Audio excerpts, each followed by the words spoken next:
So I just wanted to do a video giving a bit more of an insight into the brand, because over the last 3.5 years, we've never done anything like this. We've never shown any behind the scenes. We've never done any YouTube videos. We've kind of been really hidden and just kind of like stuck in and grew the brand. Obviously we are still a long way from where we want to be, and I still feel like we are just getting started. We only started this in 2022, and even though the growth has been big in a short space of time, I think it's important that you do document along the way, and that is one thing that I've said, especially on my last YouTube video, that I do really want to start making the effort to give more of an insight, so then in 1 year, 5 years, 10 years, I can look back and kind of actually see the steps that we took, and kind of how we went from A to B to Z. So yeah, and also if it can help people with their own brands and answer questions that they may be having, or brands going through a similar path to us, or people just starting, etc. If it can obviously help people in that aspect as well, amazing. So one of the questions that we do get asked the most is, why 48-hour drops? So why is the website only open 48 hours a month? So when we originally started the brand in 2022, before that it was a content page for a couple of years, so it had a little bit of traction. But what we would do, because we didn't start this with any money and we didn't have any money to put into it, we would buy a small batch of stock, we would sell that batch of stock, and then we would have to lock the website until we could kind of bring in the next batch of stock. So say we sold 30 to 50 t-shirts to begin with, we would then have to sell them, make money on them, and then buy in 100 pieces of stock, and then 200 pieces of stock, and so on and so on. And we were doing that for multiple months, for like 6 months to a year, before we could actually maybe like pre-order stock. So when, say, we did sell out on stock, we then had another batch of stock coming in, like a couple of weeks later. But how fast and how much traction and stuff it was building with the 48-hour drops, and just seeing the hype around the drops and how excited customers and stuff were getting, we just decided to keep the 48-hour model, to be honest. But yeah, now being 3.5 years in, we just kind of stuck with that model, and our customers understand, like we're only open for 2 days a month, and the stock sells out fast. So when we do drops, we have hundreds of thousands of people waiting on the email list for that early access code, because then as soon as they hit that website, they know majority of the time if they miss out on some stock, how we kind of run the business is, we don't want to be, doing a design over and over and over again. Like one design is probably going to get 1 to 2 restocks max, which I'll explain a little bit later in this video to kind of explain why we do that. So yeah, we have hundreds of thousands of people, every single month waiting for the website to open and jumping on the website, and it's just so good to see, like that many people waiting to kind of buy our product. It's amazing. So just to kind of follow on from that last question, why do we do this? What's the brand ethos? And for us, it's not about revenue, it's not about flooding the market with product and like just overdoing designs and stuff like that, because there's a lot of times where we've done a design and it's sold out literally in minutes, and we've stocked it in 100. We could quite easily stock that same product in thousands, 10,000s, if we really wanted, but that just goes against what we kind of started this brand for. So how we want to grow is by, offering the designs to the customer, and the customer doesn't step outside and see another 10 people in that same product. And that's something that we've always stuck by since when we started the brand, and it takes a lot of work on the design side and stuff like that, to do so many designs that are so different to the customer. But at the same time, like I said, it's what makes us unique, and it's kind of why people rush to the website, because they know if they don't get a certain product, we kind of stick to our word and say, yeah, there might be another restock, but once it's gone, it's kind of gone, and that's kind of how we want to kind of run the brand. And even on a bigger level, like I believe we will stay open for 40 hours a month for a very long time, and our aim isn't to drive more revenue right now, it's to kind of just sell out faster. So like build a community to kind of sell product out faster. So say it takes 10 minutes to sell out 100 pieces. We want to get that down to a minute, 30 seconds, and then once we do that, then look to kind of grow the quantities. But yeah, we just want the kind of the demand to just outweigh the supply by so much. And again, I think that will come over time, like when we do drops and stuff are selling out in seconds, that's the aim, not these massive revenue targets, etc. Especially not now, especially while the brand's so young. I think it's important to stick with, for as long as possible, why you started the brand and the concepts and the kind of the brand ethos. Because once you start to lose that, and once you do just start to chase revenue and start to chase numbers, I really feel you can just lose your brand, So where's the brand based and team size? So the business originally started in London. We kind of, just the usual setup, working from a garage, etc. As the brand kind of grew. And then we moved the business to Newcastle. I was then running the business out of like a storage unit for like a year.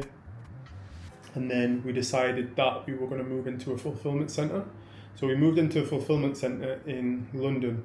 So that's the people that, get all the orders out on time, do the customer service, etc. So then we obviously didn't actually need a location. So we were just using them. And then as of recently, we have just signed for an office in Manchester, simply because of the talent. The talent in Manchester is amazing. You've got all of the big brands there as well, So obviously just shows, especially in fashion, the talent is there. But team size, so for the last 3.5 years, there's been two. There was two for the first 2 years, two of us just doing everything, and then we expanded to 3 full-time staff, including me. People seem to think the team is much bigger, because obviously the brand from the front end looks, like pretty big for the space of like 3.5 years. But yeah, there's just been 3 of us just pretty much just juggling everything. But yeah, as we obviously move into the Manchester office, that is what we look to do, expand the team.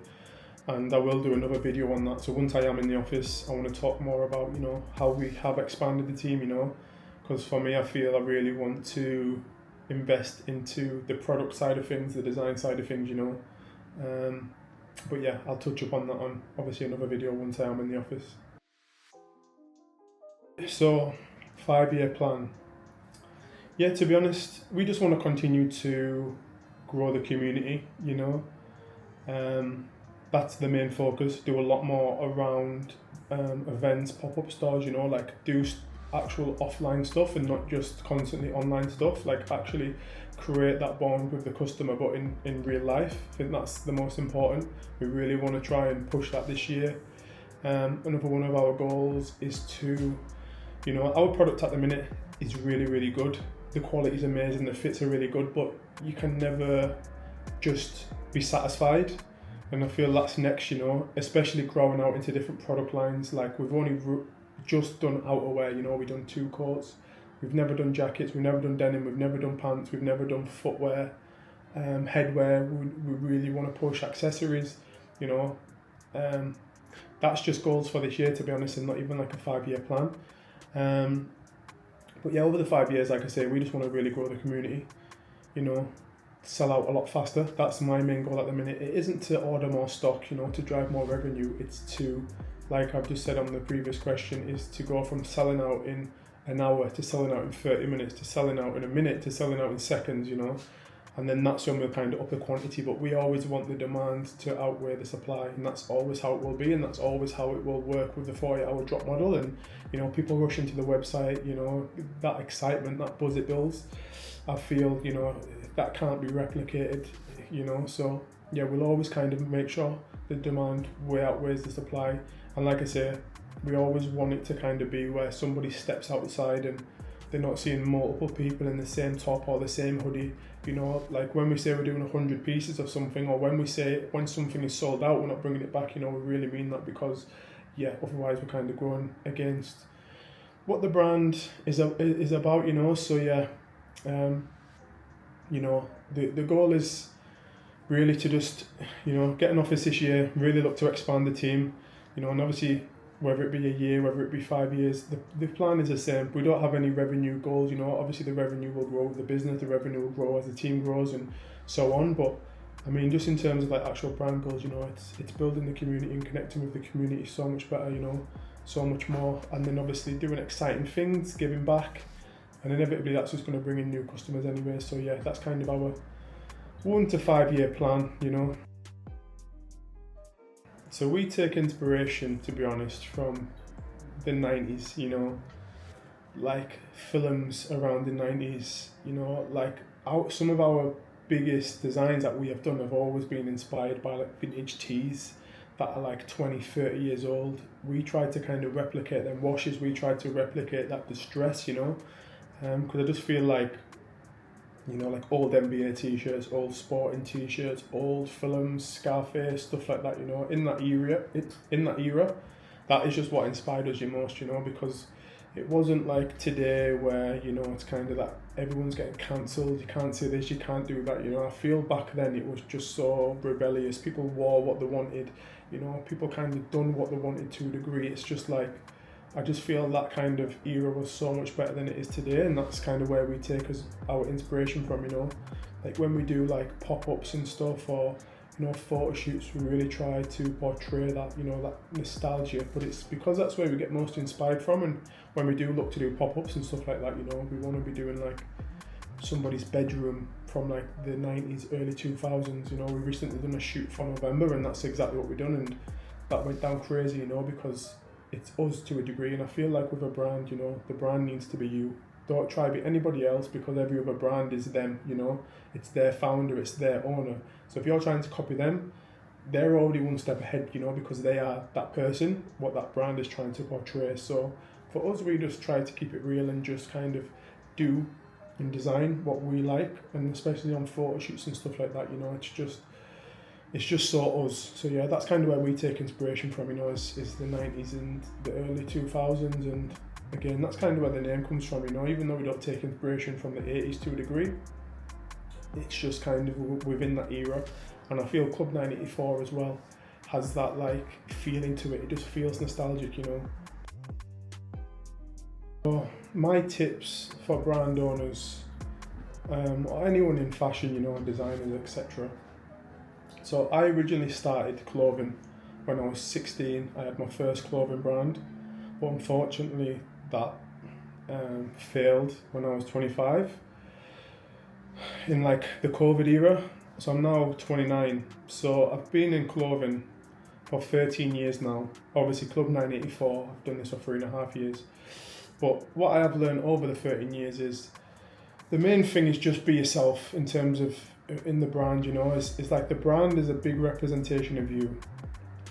Like don't look at other brands and think you need to be doing what they're doing, because I feel you then just become a kind of a replica of that brand, and I don't feel you should start a brand if that is kind of the mindset you're going to have, because so many people come into this space and just try to do the same thing and copy each other and stuff like that, and normally they're the brands that are here today, gone tomorrow, the brands that actually come in with a real creative mind and just kind of want to go down their own path, they're the brands that actually work, So the biggest one is, I would say, is just be yourself and kind of try and push your own wants and needs and what you like through the brand. I think that's one of the most important. Second thing is overstocking. So never ever buy too much stock than what you need. You'd be best off buying too little stock than too much stock, because if you buy too little stock, you sell out, amazing, creates demand, you then buy more of that stock. You overstock, then your money is tied up in that stock, it's very, very hard to then move on to other collections, to other designs and stuff like that. And if, depending on how much you've bought and how much you need to pull back out of that stock, that's when you then have to go and sale. And I feel like sales and stuff like that can really just damage your brand, And so yeah, my second one would be wary of overstocking. Tip number 3 would be, you've got to realise it's going to take so much longer than what you may expect. Like I said, before Club 984, I actually had a brand for 6 years, which, like I said, failed. But for me, I learned everything that I needed to learn within that. So when I got into Club 984, I could pretty much, grow it from day one. But that's not the case, like my first brand, it took 3-4 years to take off. It took like 6 months to get my first order, You've just got to be consistent, be constantly learning stuff within the brand, Like I get a lot of DMs on Instagram saying, you got any tips? How do I do this? How have you grew your brand like this? But every single brand is different, every single owner is different, everybody's capabilities are different, Some people are more CEO level and can manage business, some people are more creative and, kind of push on that aspect. So yeah, I feel you need to know what you're good at, and then that is where the business will excel, because if I say this is how I done Club 984, etc., like I'm probably going into what I'm actually good at, and that's what's grew the business, but that doesn't mean that's what you're good at and how you can grow your business. So I think, yeah, it's just a lot of trial and error, trying stuff. Don't be afraid to try stuff, because the sooner you can fail, the sooner you can get that out of the way and you'll be like, okay, I've tried that next thing, or I've tried that next thing. If you're scared to fail, you're never going to try anything. So yeah, that's tip number 3. So yeah, tip number 4, and this is probably one of the most important, is stay true to your brand. So when you start a brand and it's only small, and you start it for a certain reason and you have a certain concept, as you start to grow and the money starts to come in and investors start to try and get in, and you can quite easily start chasing money rather than sticking with why you started the brand. And once you start chasing money, you can then make bad decisions for the brand, and then a lot of your old customers will just look and they do pick up on it. They'll be like, why the hell is he doing this when he started it and it was like this? And I think you see it a lot with a lot of big brands, is they just lose touch with why they started it, and they're just doing stuff for money, whether that be going to certain stores, whether that be doing certain collections, whether that be, certain price points, constant sales, etc. Like, you see it all the time. So yeah, I would say you've got to stay true to the brand, no matter how big you get, because at the end of the day, like, that's the reason why the customers started to follow you in the first place. That's why the customers, joined the journey in the first place. And like I say, once you do start chasing money and you do start doing stuff for the wrong reasons, your core customers who create the brand really do pick up on it.